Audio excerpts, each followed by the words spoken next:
पाकिस्तान के लिए इससे बेहतर शुरुआत नहीं हो सकती थी T20 वर्ल्ड कप की। दो टफ मैचेस थे, दोनों मैचेस उन्होंने जीते हैं।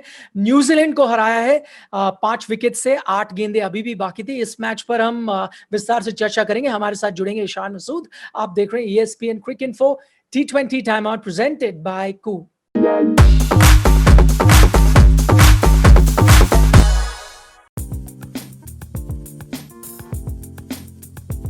शान, हमेशा की तरह हम 5 अहम जो पहलू है मैच के उन पे नजर डालते हैं, लेकिन सबसे पहले तो एक चीज जानना चाहूंगा। मुझे ऐसा लगा देखते हुए कि पाकिस्तान के जो प्लेयर्स थे ना, वो इंडिया के साथ जब जीते उतने खुश नहीं नजर आए जितना न्यूजीलैंड के खिलाफ नजर आए। आपको भी ऐसा महसूस हुआ? शायद वो टूर से पुल आउट का कुछ होगा रेसिड्यू। देखें, इसमें कोई कंट्रोवर्सी की बात नहीं है, ना कोई न्यूजीलैंड से ग्रज है। लेकिन जब पाकिस्तान में इतने अरसे से क्रिकेट नहीं हुई है तो हमारे पूरे मुल्क ने उसमें सफ़र किया है। हमारी फ्यूचर जनरेशन ने सफ़र किया, हमारे जो करंट क्रिकेटर्स हैं उन्होंने सफ़र किया है, उनके रिकॉर्ड्स ने, उनके फाइनेंसेस ने, बहुत सारी चीज़ों ने। तो जब एकदम से एक इतना मेगा टूर आ रहा था न्यूजीलैंड के, इंग्लैंड का, और वहां शुरू होने वाला था, उससे पहले जब अगर कोई पुल आउट करे तो आई थिंक उसका धचका लगता है। उसके जो इम्प्लीकेशंस हैं वो सिर्फ आपको पाकिस्तान प्लेयर्स, पाकिस्तान अवाम और पाकिस्तान क्रिकेट बोर्ड बता सकते हैं। तो I think back of the mind में रहता है, तो मायने रखती है। अगेन, कोई ग्रज नहीं है, लेकिन ऑटोमेटिकली एक चीज आपके लिए वो ज्यादा मायने रखती है।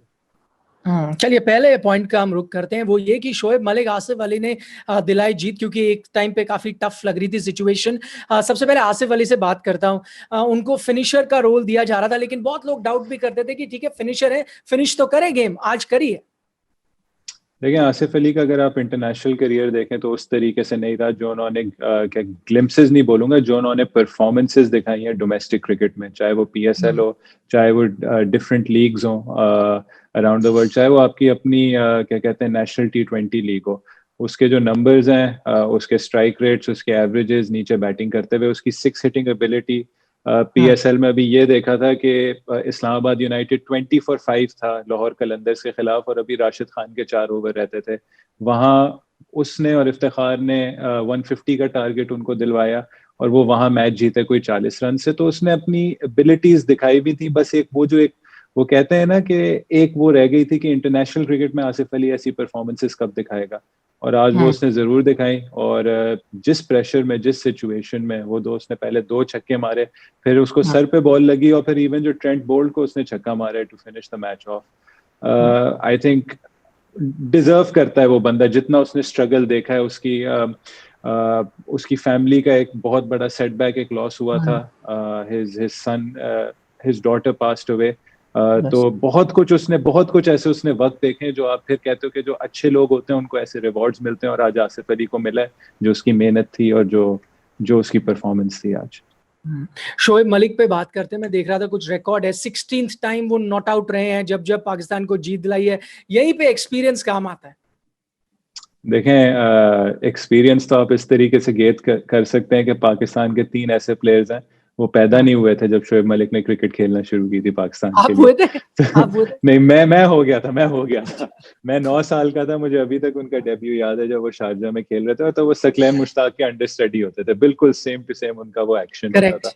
लेकिन देखें, शोएब भाई ने PSL में वो दिखाई, फॉर्म दिखाई जो पाकिस्तान को डेस्परेटली चाहिए थी as a match finisher down the order. अभी नेशनल T20 में उन्होंने हमारे खिलाफ, सिंध के खिलाफ, एक ऐसी विकेट पे जिसमें 140-50 करना मुश्किल था, सारे आउट हो गए थे। 100 रन पे 6 आउट थे, उन्होंने 84 रन किए, और 50 बॉलों पे अपनी टीम को 180 का स्कोर करवाया, और वो हमसे मैच जीत गए डकवर्थ लुइस पे। तो वो उनका एक, वो कहते हैं ना, उस परफॉर्मेंस ने सीमेंट की उनकी जगह वर्ल्ड कप में, कि एक्सपीरियंस की इधर जरूरत पड़ेगी। और उन्होंने आज कामनेस दिखाई, उन्होंने आसिफ को अपने साथ खिलवाया। और मैचअप्स जो हम बात करते हैं, उन्होंने वेट किया कि मिचेल सैंटनर कब आएगा। लेफ्ट आर्म स्पिनर के खिलाफ उनका रिकॉर्ड बहुत अच्छा है। जैसे ही सैंटनर आया, उन्होंने मेक श्योर किया कि पूरा ओवर उन्होंने खेला, और पाकिस्तान को जो 2 ओवर्स में 13-13 रन मिले, उससे मैच एक साइड पे कर दिया पाकिस्तान ने। आज एक टाइम ऐसा आया था शान, जब पाकिस्तान का मिडिल ऑर्डर थोड़ा दबाव में नजर आ रहा था। यहीं पर वो आती है डेप्थ इन बैटिंग, जिसके बारे में आप पहले भी जिक्र कर चुके हैं। देखिए, हम यही बात कर रहे थे उस दिन भी कि अगर ये कोई टीम होती जिसके पास 7वें नंबर तक बैटिंग होती तो शायद वो चांस नहीं ले पाती, या अगर वो चांस लेती तो एंड में उनकी टेल बैटिंग कर रही होती और वो 110-115 पे आउट हो जाते। तो ये डेप्थ बहुत काउंट करती है। और आज आज दिखाया है कि T20, अच्छा आपको जरूरी नहीं है कि जब हम कहें कि बैटिंग में डेप्थ होती है तो आपको 8 बैट्समैन चाहिए, आपको 8 बैट्समैन नहीं चाहिए, आपको 5 से 6 हम्म, स्पेशलिस्ट बैट्समैन चाहिए। बाकी आपको 3 से 4 लोग चाहिए जो बैटिंग कर सकते हैं, क्योंकि जो नीचे वाले हैं वो ज्यादा से ज्यादा 30 से 40 बॉलें खेलेंगे। हाँ, जब 6 बैट्समैन है तो वो 30 बॉलें मैक्सिमम खेलेंगे, तो आपको चाहिए जो लोग बैटिंग कर सकते हैं। शादाब है, इमाद वसीम है, हसन अली है, और फिर अगर आप उसके ऊपर जाएं तो आपकी पूरी बैटिंग लाइनअप है। इवन हाँ। हारिस रऊफ, शाहीन जाके भी उनमें एबिलिटी है कि वो एक आध छक्का भी मार सकते हैं। तो ये बहुत जरूरी हो गया T20 क्रिकेट में, और आई थिंक इन कंडीशंस में टीम को जहां लो स्कोरिंग मैचेस होंगे वहां टीम्स को इसकी काफी देखना पड़ेगा। हाँ, इस बीच पाकिस्तान की गेंदबाजी के बारे में बात करें, हारिस रऊफ ने न्यूजीलैंड की कमर तोड़ दी थी। उनकी हम अक्सर स्पीड के बारे में बात करते हैं, लेकिन आज हम जैसे देख रहा था, स्लोअर बॉल का भी बहुत अच्छे से इस्तेमाल कर रहे थे। देखें, आज अगर आप देखें तो जो टिम साउदी ने आसिफ अली को स्लो बॉल्स की थी, हम्म, उससे अंदाजा हम्म, हुआ था कि ये स्लो बॉल का पिच नहीं है। ट्रेंट बोल्ट ने इमाद वसीम को स्लो बॉल की, इमाद वसीम ने मिड ऑफ और कवर के ऊपर से चौका मारा, उससे भी अंदाजा हुआ कि ये स्लो बॉल की पिच नहीं है। हारिस रऊफ ने उस चीज को अपनी एडवांटेज कैसे बनाई, जब आप 150 पे बॉल फेंक रहे हो, 150 के बाद जब आप 120 पे बॉल फेंकोगे तो वो जमीन आसमान का फर्क होता है। उसने अपनी पेस की वजह से अपनी स्लो बॉल इफेक्टिव की।